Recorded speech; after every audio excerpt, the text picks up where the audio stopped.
2020 ലോകകപ്പിലെ നിർണായകമായ സൂപ്പർ 8 പോരാട്ടത്തിൽ ദക്ഷിണാഫ്രിക്കയോട് തോറ്റതോടെ ഇന്ത്യയുടെ സെമി ഫൈനൽ പ്രതീക്ഷകൾക്ക് തിരിച്ചടി.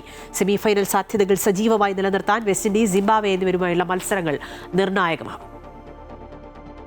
ഇന്നലെ രാത്രി നടന്ന മത്സരത്തിൽ 76 റൺസിനായിരുന്നു ദക്ഷിണാഫ്രിക്ക ഇന്ത്യയെ തകർത്തത്. തുടർച്ചയായി 4 മത്സരങ്ങളും ജയിച്ചെത്തിയ ഇന്ത്യയുടെ ബാറ്റിംഗ് നിര ദക്ഷിണാഫ്രിക്കൻ ബൗളർമാർക്ക് മുന്നിൽ തകർന്നടിയുന്ന കാഴ്ചയാണ് അഹമ്മദാബാദിലെ നരേന്ദ്രമോദി സ്റ്റേഡിയത്തിൽ കാണാനായത്. ദക്ഷിണാഫ്രിക്ക ഉയർത്തിയ 188 റൺസ് പിന്തുടർന്ന ഇന്ത്യ 18.5 ഓവറിൽ 111 റൺസിന് പുറത്തായി.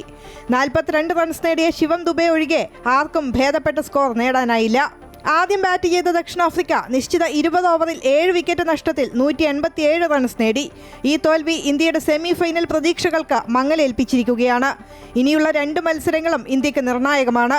ओवरऑल मैच ठीक था, वो लोग अच्छा खेले, डेफिनेटली वो लोग बेटर खेले इसलिए आ रहे हैं और ये तो हर दिन चलता रहता है. अब ये तो वाशिंगटन सुंदर को बुलाना तो अपनी गलती, सबसे बड़ी गलती वही है. 26 ചെന്നൈയിലാണ് ഇന്ത്യ സിംബാബ്വെ മത്സരം. മാർച്ച് 1 കൊൽക്കത്തയിൽ വെസ്റ്റ് ഇൻഡീസിനെ നേരിടും. ഈ 2 മത്സരങ്ങളും ജയിച്ചാൽ ഇന്ത്യക്ക് 4 പോയിന്റ് ലഭിക്കും. എന്നാൽ മറ്റു ടീമുകളുടെ പ്രകടനവും ഇന്ത്യയെ ബാധിക്കും.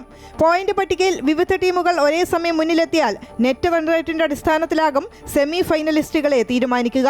അത്തരമൊരു സാഹചര്യം ഇന്ത്യക്ക് തിരിച്ചടിയാകും. കാരണം നെറ്റ് റൺ റേറ്റിൽ ഇന്ത്യ പിന്നിലാണ്. News desk, Amrita news.